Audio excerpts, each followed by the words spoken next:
This episode is based on the recording of a teaching given by Ajahn's teacher Lumpa when he was in Thailand. Lumpa died 25 years ago, but while he was alive and while he was giving teachings, some of his students made tape recordings of his teachings. So just recently we were given some of these recordings, and so this episode is based on one of them. It's not an exact copy. I've added a few extra explanation, but the main base of the teaching is that, and it's about anger. If we don't know what the cause of suffering is and what the cause of happiness is, we will not be able to find any happiness and any wisdom. Because as long as the cause of suffering is there, suffering will be there. As long as we don't know what the cause really is, then we can't remove it. Suppose somebody hits you on the head. Somebody hits you on the head right at this moment. Then, what is the cause of suffering? Your suffering. And what is the cause if you don't feel suffering? It's an example to explain about the suffering of anger. No one can make us angry. It's really important, this fact. No one can make us angry.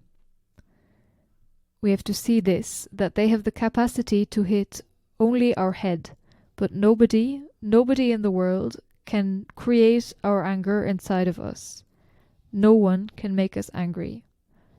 Anger arises in us, in our own mind. And it arises from the attachment to the view of self. Why did you do this to me? You had no right to do this to me.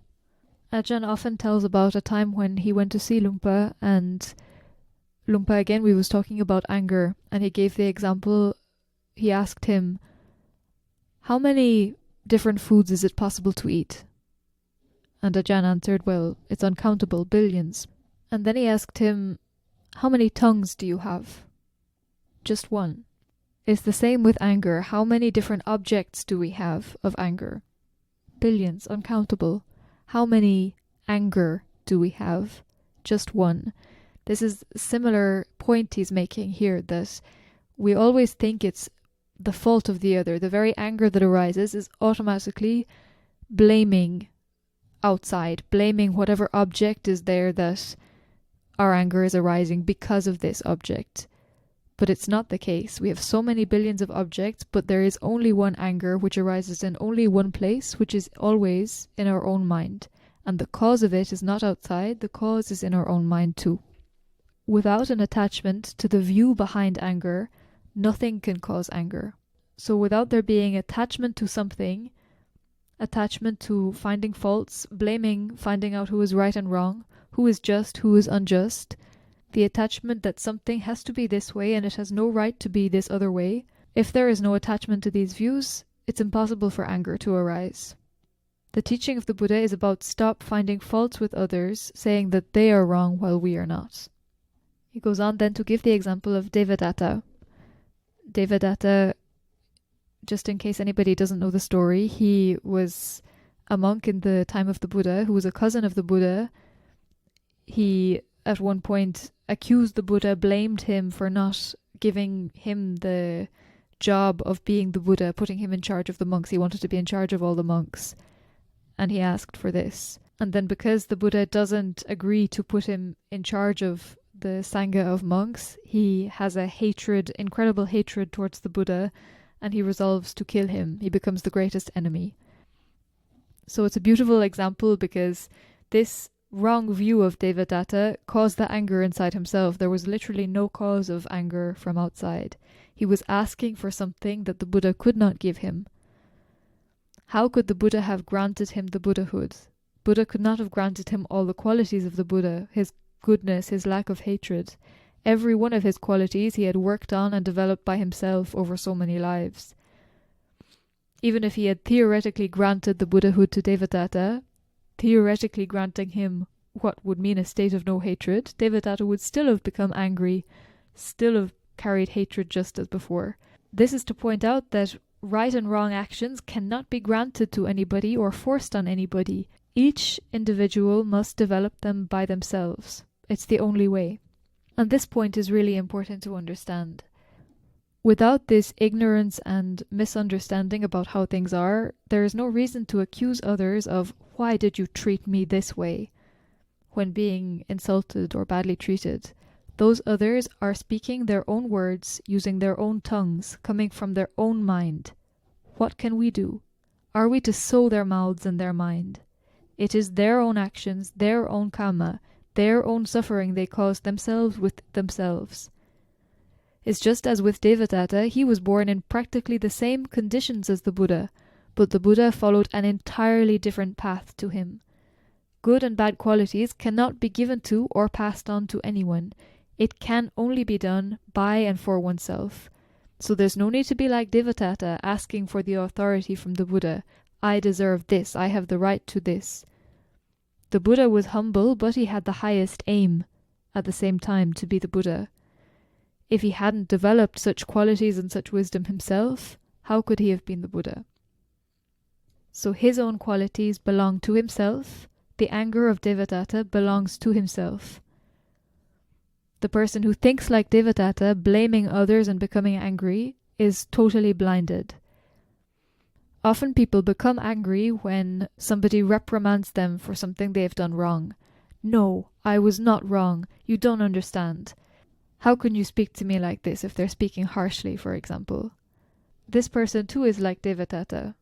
Or even if it's not a reprimand, if somebody is just speaking harshly or just acting in a way that we don't like, if we blame that person, it's us who are to blame. It's us who are at fault. Our mind cannot be at ease in blaming anyone.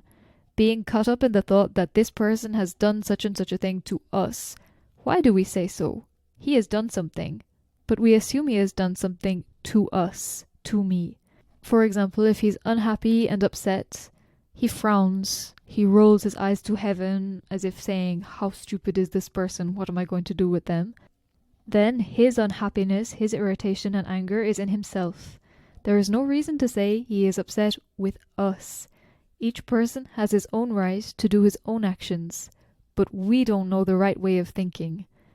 Therefore, we're disappointed with him, with the other person, thinking he is wrong. And what's the outcome of that? Do we become a good person out of such thoughts? How could we become good? So to give a parenthesis, or just a summary of all these points so far, mainly it's to understand that when we become pissed off or angry, it's always linked to, related to fault finding, blaming the other person. But this blaming, this anger in our own minds, is our own fault that we have at that moment. And we should look at that one, not the fault of the other, because the other one, we can't do anything about it. We can't force the other one to change. But it's only us who can stop our own minds. It's an interesting point. Really, to understand this, no one can make us angry. It is not because of the actions of others that we are angry. For example, the Buddha had never done anything to make Devadatta angry, but the anger was born within his own mind.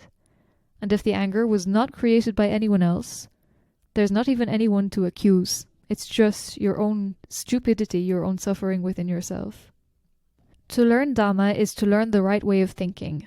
We have to search the right direction for our own thoughts, let alone our own words and actions.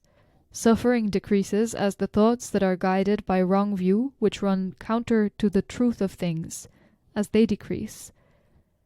And the example we're talking about here is the suffering from being fault-finding with regard to others, out of your own ignorance while not seeing your own faults, not realizing your own ignorance, and thinking yourself to be 100% intelligent. If one is truly intelligent, he will not reach out and pull suffering towards himself. But to blame someone else for being crazy or for being stupid, isn't that reaching out for suffering? So learn to practice according to the Buddha's teaching in order to correct your own mind first, to think only about your own faults, correct your own faults, your own insanity.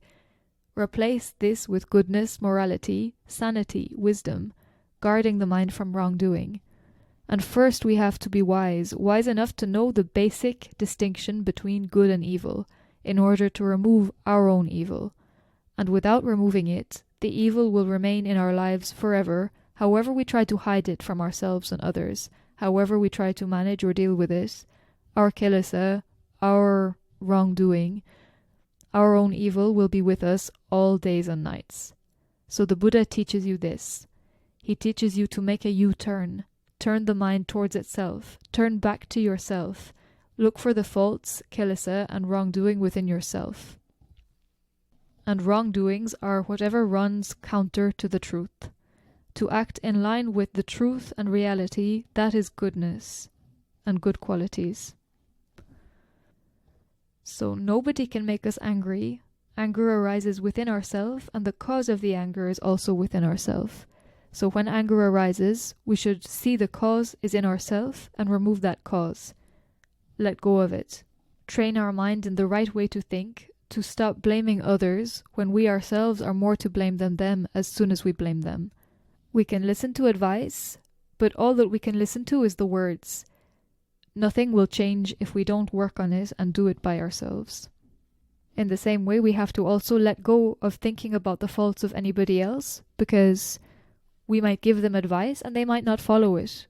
They can only stop their own minds, and it's only for ourselves to stop the kilesa in our own minds.